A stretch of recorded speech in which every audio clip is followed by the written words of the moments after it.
వేములవాడ ఆలయ అధికారుల నిర్లక్ష్యం వల్ల ఇబ్బందులు ఎదురవుతున్నాయని భక్తులు వాపోతున్నారు.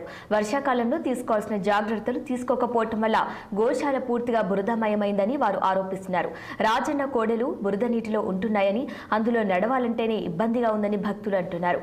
వెంటనే బురద నీటిని తొలగించి కోడెలకు ఇబ్బందులు లేకుండా చూడాలని భక్తులు డిమాండ్ చేస్తున్నారు.